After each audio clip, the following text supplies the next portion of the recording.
Ben Shapiro or Pete Hegseth? What do we have? Hegseth's good? Okay, cool. Pete Hegseth is a Fox News host. You will probably recognize him when you hear him talk. But he was at a speaking event, and he decided I need to confirm, because I think in the video off camera might be Charlie Kirk, so I'm not sure if might it's be Turning Point USA. a TPUSA event, and also the lighting kind of resembles a TPUSA event, so I'll double check this that. Is how you know Bradley's in way too deep, that he recognizes the lighting of Turning Point USA events. That's how much he has to watch of this crap. But I think garbage that brain. Honestly, I think there's. We'll confirm it, but we don't know either way. However, also the tenor of this conversation would make sense at the Turning Point USA conference, because they're talking about education and how it's been infiltrated by the left. And here's Pete Hegseth basically besmirching social studies en masse as a subject matter because the left made it up, according to Hegseth. But everything about the confines of my classroom was created by progressives 100 years ago. You mentioned the rows, you mentioned that approach, the bell ringing. Pause it, sorry. Did you say the rows? Yeah. I don't so know. Like if you're in pods, were you like anti-left? Like apparently. What do you? Okay, sure. I mean, I don't know. Maybe I was the only public elementary that did pods seating every once in a while, but we didn't have rows, so I guess I was saved from wokeness. Okay. Yeah, but the rows seems like communist because everyone's filed in order. So, this is just called what we call subliminal messaging. Yeah, I mean, you call it order, but whatever. But everything about the confines of my classroom was created by progressives 100 years ago. You mentioned the rows, you mentioned that approach, the bell ringing, God being removed, of course. Lunch breaks. Lunch breaks, different subject, social studies. What? The idea we're not going to study civics, history, philosophy, theology. We're going to create psychology and social studies and split it all up as if we can dissect human nature and through a scientific method, which they've invented, that's right, create more perfectible human beings by controlling how they think and what they think. All created by progressives. So almost every subject and frame. Did you take social studies? I took social studies. The progressives made it up. It's a made up conglomerate of subjects meant to silo the way that we think, as opposed to basing all of wisdom in God's wisdom, in his word. And it all makes sense looking at it through that lens.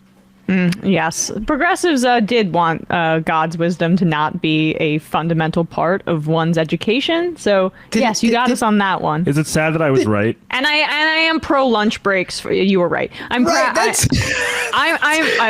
Bradley could identify by the lighting, but like him. The lunch breaks part, so Pete Hegseth is pro child hunger, and I guess iron sharpens iron. I couldn't believe that one. Was he said, wasn't hearing things, right? He said, we have progressives to thank for children being able to eat lunch at school.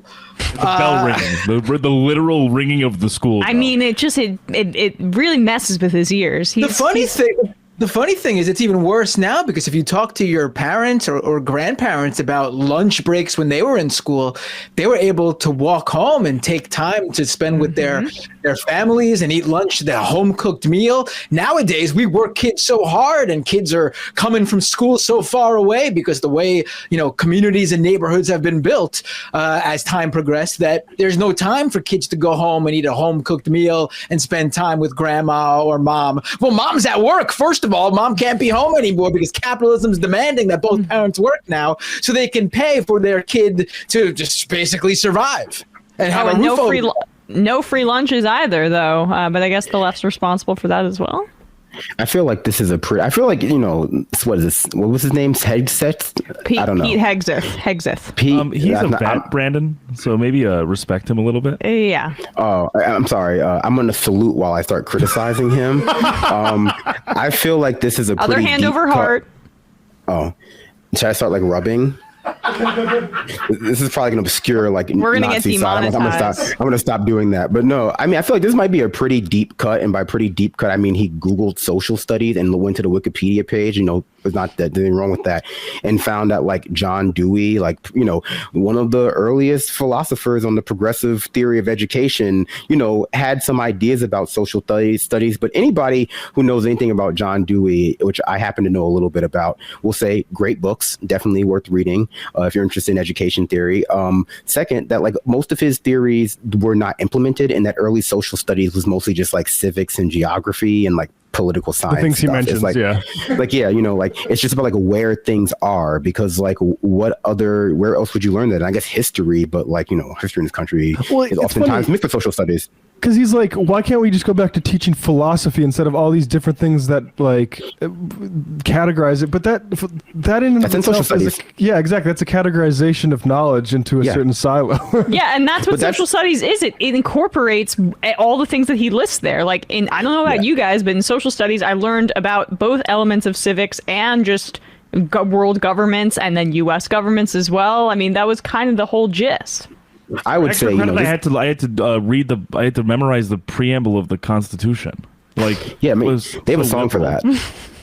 They have like a song for that on Schoolhouse Rock if you're ever having trouble. But I will say, Sounds satanic, I think that conservatives love to talk about philosophy, and I think I said this last week too, but it's very like weird because we definitely learn like about Socrates and like Plato and stuff in like social studies depending on like the caliber of your school. But they feel bad about things like John Dewey specifically, that at a certain point in philosophy things start to trend towards John Dewey and like being reflective on like Western civilization, and that's when they stop being into philosophy, like 1940, and they start being into like autobiographies written by generals, like stuff like like books written by presidents after they, stopped being president, and also like, things that Rush Limbaugh said. And so they stopped being interested in like philosophy because it stops being about how great the West is. And so that's really what he means. Like, how come we don't have a class that's literally just like, you learn about the Bible, you learn about Socrates and like Greece and stuff like that, but those gods aren't real. And then you learn how to salute the flag like I just did, but probably better. And that's all the class is. You don't learn about like race or anything.